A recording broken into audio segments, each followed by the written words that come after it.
बुजुर्गों से आजम के दौर में एक बुजुर्ग थे शेख अब्दुल रहमान तफसूजी, बहुत पाए के वली थे, बहुत बड़े मर्तबे वाले। एक दिन वो अपनी खानकाह में तशरीफ फरमा, उनके मुरीदीन हाजिर, उन्होंने अचानक सबके सामने ऐलान किया कि आज मौजूदा जमाने में सारे वलियों में मैं सबसे ऊंची गर्दन वाला ऐलान कर दिया।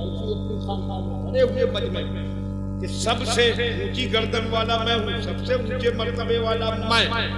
जैसे ही ऐलान किया, इत्तिफाक की बात उस मजमे में सरदार गौसे पाक के एक मुरीद और खलीफा हजरत सैयदना अली बिन हीदी रज़ियल्लाहु ताला अन्हु मौजूद थे। गौसे पाक के मुरीद थे, वो खड़े हो गए, अपनी कुदड़ी उतारी और कहा, शेख इतना बड़ा दावा, आज ये पहले मुझसे कीजिए मुकाबला। उन्हीं की महफिल में, उन्हीं के मुरीदों के बीच में, उन्हीं की खानकाह में न झिझके न खौफ किया कि मुरीदीन मुझ पर पिल पड़ेंगे। कर दिया खड़े होकर चैलेंज कर दिया कि इतना बड़ा दावा कर रहे हैं, मुझसे पहले मुकाबला कीजिए। न दबे न झिझके और कैसे दबते। आला हजरत फरमाते हैं, क्या दबे जिस पे हिमायत का हो बन जा तेरा, शेर को खतरे में लाता नहीं कुत्ता तेरा। बेशक, सुभान अल्लाह, सुभान अल्लाह। बेशक सीखिए, कुछ बोलिए, सब मिलकर फिर बोलिए सुभान अल्लाह। उतार कर रख दिखा, मुझसे कीजिए मुकाबला। उन्होंने ऊपर से नीचे तक देखा, नीचे से ऊपर तक, फिर ऊपर से नीचे तक। कहा, ए जवान किसके मुरीद हो? उन्होंने कहा, मैं मुरीद हूँ, मेरे हाथों में दामन है उसका कि जिसको महबूबे सुभानी कहा जाता है, कुतुब रब्बानी कहा जाता है, गौसे समदानी कहा जाता है, जिनका नाम अब्दुल कादिर जीलानी है, जमाना गौसे आजम कहता है, उन्हीं का दामन मेरे हाथों में। बेशक, सुभान अल्लाह। उन्होंने फरमाया, ए जवान अपनी गुदड़ी पहन ले।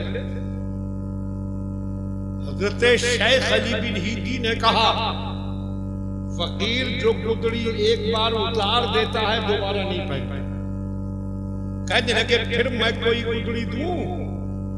कहने लगे, गौसे आजम का मुरीद किसी और से कुछ नहीं लेता।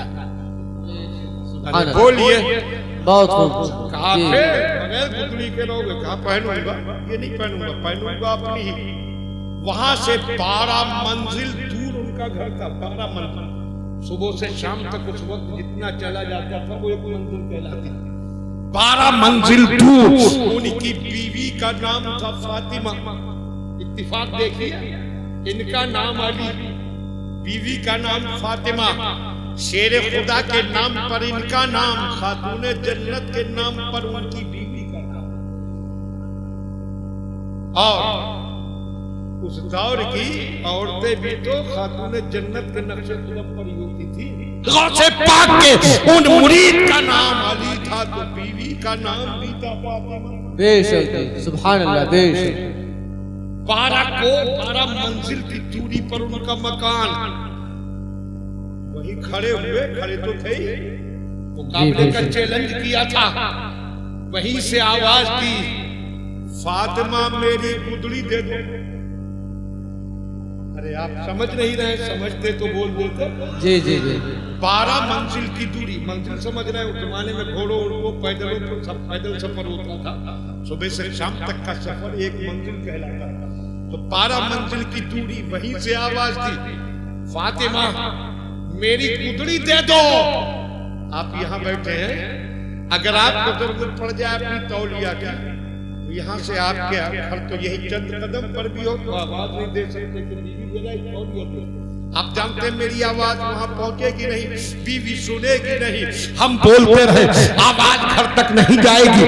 मगर अल्लाह के वलियों की शान देखो, इन्होंने यहाँ से आवाज दी, बीवी ने वहां से सुना, गुदड़ी उठाकर हाथ में लेकर हाथ बढ़ाया, उधर से उन्होंने बढ़ाया, इधर से इन्होंने हाथ बढ़ाया और वहीं से अपनी गुदड़ी को ले लिया। बेशक सुभान अल्लाह। नारे तकबीर, नारे रिसालत, नारे गौसियत, मसलके आला हजरत। बेशक सुभान अल्लाह, सुभान अल्लाह। ले ली अपनी गुदड़ी। ये शान देखिए शेख अब्दुल रहमान ने। कहने लगे ये नौजवान, तुम्हारी ये शान बता रही है कि तुम्हारे मुर्शिद की क्या शान होगी, मगर ए अली, मैं बरसहा बरस से रब के दरबार में हाजिरी देता हूँ, मगर तुम्हारे पीर को कभी नहीं देखा।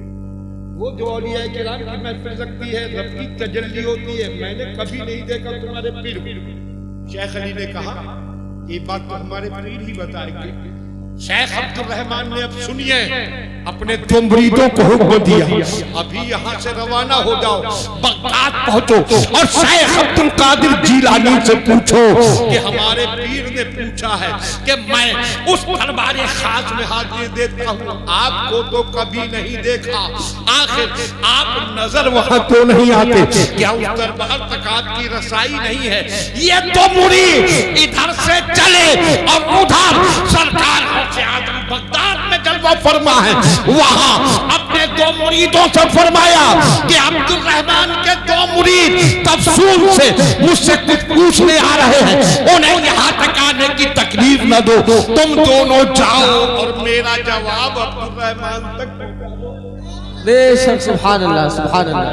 बेशक से देखो, जाओ जवाब पहुंचा दो। और वो जब उन्होंने कदम बढ़ाए तो शेख अब्दुल रहमान के मुरीद अपनी बस्ती से निकले ही थे कि देखा सामने से दो आदमी आए। मुलाकात हुई लम्हों में, सैकड़ों मील का फासला, लम्हों में पहुंच गए। दोनों के ग्रुपों की मुलाकात हुई, दो ये दो वो, सलाम दुआ हुई। वो जो उधर से आ रहे थे उन दोनों ने कहा शेख अब्दुल रहमान के मुरीद हो? कहा हम उनके मुरीद हैं। कहाँ जा रहे हो? कहा बगदाद। क्यों? कहा शेख अब्दुल कादिर जीलानी से कुछ पूछना है। उन्होंने कहा वापस चलो, जाने की जरूरत नहीं, हमारे मुर्शिद ने तुम्हारे पीर के जवाब देकर हमें भेज दिया। सुभान अल्लाह, सुभान अल्लाह। वापस हुए, अभी खानका की महफिल वैसे ही रही है, बस ये निकले ही थे, चारों दाखिल हुए। वो दो मुरीद शेख अब्दुल रहमान के आगे, वो दोनों पीछे। शेख अब्दुल रहमान ने देखा, दलाली कैफियत में पूछा, आप देकर पहले ही भेज दिया। बेशक सुभान अल्लाह। अरे उधर ध्यान मत दीजिए, इधर ध्यान दीजिए, बोलिए, मिलकर बोलिए। अच्छा, यहाँ से ये भी सोचिए, इधर तफसून में जो हुआ गौसे पाक ने वहां से देखा, तो आप यहाँ उनकी याद में बैठे हैं, तो क्या गौसे आजम नहीं देख रहे? जरूर देख रहे हैं। और एक निगाह करम डाल दी तो दोनों जहान में बेड़ा पार हो जाए। जी जी, खुलूस से, मोहब्बत से आप तवज्जो कीजिए। उन्होंने कहा ये दो मुरीद गौसे पाक के आ गए। उन्होंने हैरत से देखा, तुम? कहा जी हुजूर, हम बगदाद से आए। किसने भेजा? कहा उन्होंने भेजा जिनके पास आप सवाल भेज रहे थे, गौसे आजम ने भेजा। क्यों भेजा? कहा आपके सवालों का जवाब देकर भेजा। कब भेजा? कहा अभी हुक्म दिया था, और ये उनकी करामत है कि हमने बगदाद से कदम निकाला, बगदाद से निकलकर जब कदम उठाया और जब रखा जमीन पर, तो वो कदम बगदाद की करीबी जमीन पर न पड़ा, आपकी बस्ती के करीब पड़ा। बेशक सुभान अल्लाह। क्यों भेजा? कहा आपके सवालों का जवाब देंगे। कहा ठीक है, जवाब दीजिए। कहा हजरत सवाल कीजिए, हमारे पीर मुर्शिद ने जो जवाब बताए हम जवाब देते जाएंगे। कहने लगे मेरा सवाल ये है कि मैं बरसहा बरस से दरबारे खास में हाजिर होता हूँ, मगर तुम्हारे पीर को कभी नहीं देखा, शेख अब्दुल कादिर को कभी नहीं देखा।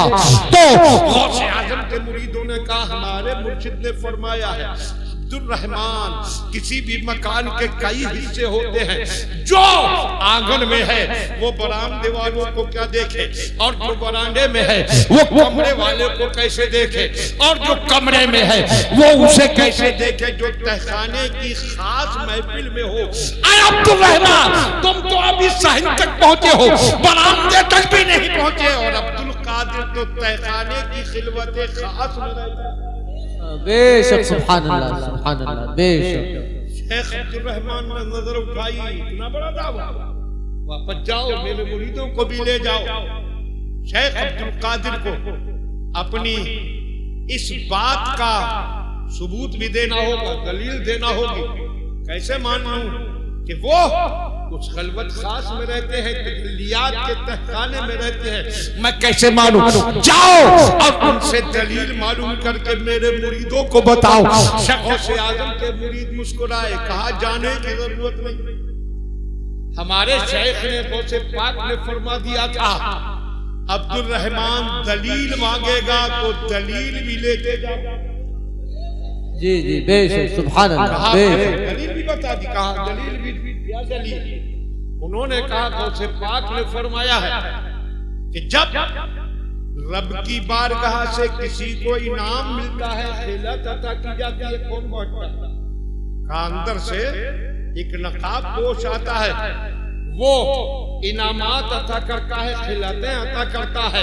गौसे पाक के मुरीदों ने कहा कि गौसे पाक ने फरमाया है, ऐ अब्दुल रहमान, रब की तरफ से वलियों को इनाम देने वाला जो नकाब पोश आता है वो कोई और नहीं होता, यही अब्दुल कादिर ही तो हुआ करता है कि मेरा रब वलियों पर जो अताए करता है वो अब्दुल कादिर के जरिए ही किया। वाह, बेशक। नारे तकबीर, नारे रिसालत, नारे गौसियत, मसलके आला हजरत फैजाने हुजूर गौसे आजम शेरे कादरियत हुजूर मुनाज़िर अहले सुन्नत हजरत अल्लामा मुख्तार अहमद साहिब किबला बहलवी। बेशक, सुभान अल्लाह। शेख अब्दुल रहमान ने कहा अब तो तुम्हें जाना ही पड़ेगा, ये तो और बड़ा दावा हो गया, इसका सबूत पेश करना होगा शेख अब्दुल कादिर। तो उसे पाक के मुरीद मुस्कुराए, फरमाया ऐ शेख अब्दुल रहमान, हमारे मुर्शिद ने ये भी फरमा दिया था कि अब्दुल रहमान इस बात को भी ऐसे नहीं मानेगा, सबूत मांगेगा, वो सबूत भी दे दिया। कहा क्या सबूत है? उन्होंने अपनी जेब से एक लिस्ट निकाली, पढ़ना शुरू की। शेख अब्दुल रहमान, हमारे मुर्शिद ने ये लिस्ट दी है, नोट कीजिए आप, फला तारीख को उस दरबार में आपको ये इनाम मिला, फला तारीख को ये इनाम मिला, फला तारीख को ये इनाम मिला, फला तारीख को ये इनाम मिला। शेख अब्दुल रहमान पर जो अताएं हुई थी सबकी तफसीर गौसे पाक के मुरीद सुनाते गए और शेख अब्दुल रहमान झूठते चले गए, और जब वो मुरीद खामोश हुए तो शेख अब्दुल रहमान खड़े हो गए। कहा है मेरे मुरीदों, मैंने जो दावा किया था मैं वापस लेता हूँ। वाकई सच्चाई यह है कि आज अगर दुनिया के सारे वलियों में किसी को सबसे बड़ा मकाम हासिल है तो वो किसी और को नहीं, शेख अब्दुल कादिर जिलानी को। बेशक, सुभान अल्लाह, सुभान अल्लाह, बहुत खूब, बेशक, सुभान अल्लाह।